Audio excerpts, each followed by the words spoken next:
spaghetti mess. Dinner with Olivia. Oh, spaghetti.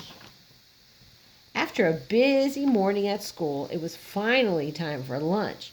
Olivia joined her friends Julian and Francine in the cafeteria. Ice cream, cheese, pickle, and a raisin sandwich, Olivia announced as she opened her lunchbox.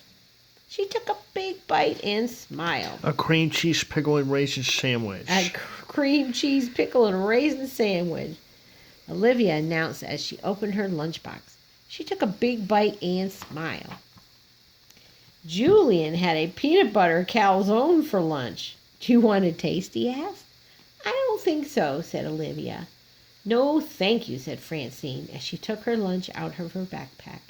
It was in a shiny purple box. Well, what kind of lunch is that? Asked Olivia. It's called a bento box, said Francine. My parents got it for me when they went to Japan. Each compartment held a little different kind of a food, like chicken satay, baby corn, star fruit, and that wasn't all. Look at this, Francine said proudly as she took her utensils out of the box. Wow, Olivia and Julian said at the same time. Cool spoon, said Julian. Cool fork, said Olivia. It's both. It's called a spork, said Francine. Olivia and Julian were very amazed. Francine dug in the spork into her bento box and pulled out some Brussels sprouts. And this is a Brussels sprout. It's from Belgium. That's in Europe. You like Brussels sprouts? Asked Julian. They're delicious, Francine answered.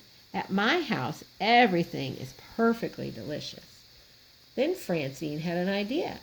Olivia, you simply must come to my house for dinner. Really? Will there be Brussels sprouts? Olivia asked. Of course not, said Francine. We never eat some of the same food twice in 1 year. Oh, Olivia was happy to hear that. I'd love to come. Thank you. Perfect, said Francine. I'll have my mother call your mother.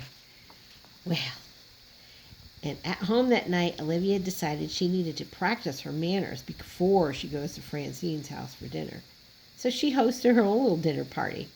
She reminded her guests to always say please and thank you, and to put their napkins on their laps. She also told them, don't fall asleep at the table. She made sure to remember, chew, chew, chew with your mouth closed. At fancy dinner parties, everything needs to be perfect, Olivia told her guests. Olivia imagined what dinner at Francine's house would be like. She pictured a fancy party at the mansion in an English countryside with waiters on roller skates serving pink lemonade in very tall glasses, with curly Q straws and monkeys juggling fruit. Olivia, dinner time, called her mother, interrupting her daydream. That's funny. At the dinner table, Olivia's brother Ian slurped his spaghetti, splattering her dress with tomato sauce. One of his meatballs fell on the floor, where Perry, the dog, picked it up in his mouth. Perry, that's my meatball, Ian yelled, chasing him around the table. Perry gobbled it up, though, with his mouth open, leaving tomato sauce just everywhere. I am quite sure they don't eat like this at Francine's house. Olivia groaned. I bet you're right. The next day, Olivia walked to Francine's house with her mother and brothers. Have fun tonight, Olivia, her mother said.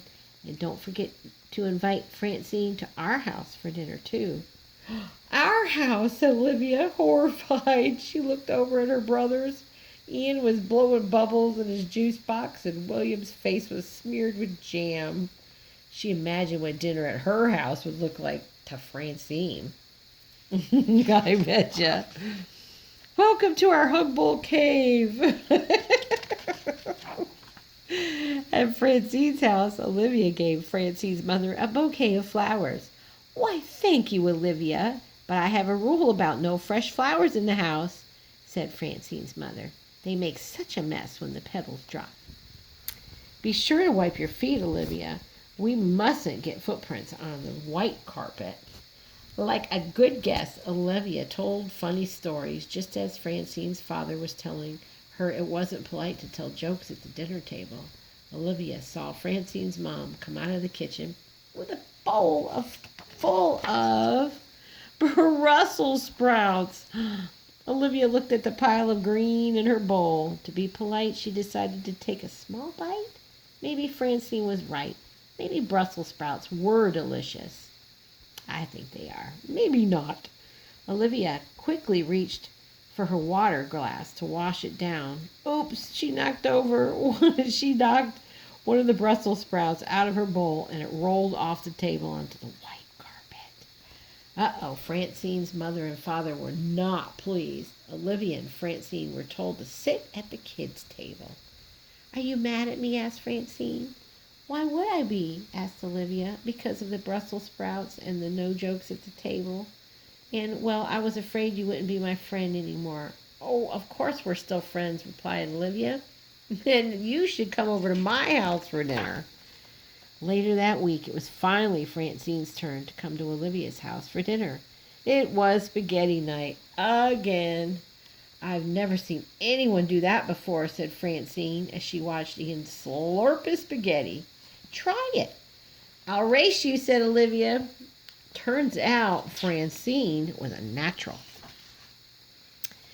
That night, as Olivia's mother tucked her into bed, Olivia had one thing on her mind. Can we have spaghetti again tomorrow night? She asked. That's a little too soon, don't you think? Said Olivia's mother. Okay, good night, Mom. She yawned. Sweet dreams, Olivia, whispered her mother as she turned off the light and closed the door. Thank you for reading with me. Thank you.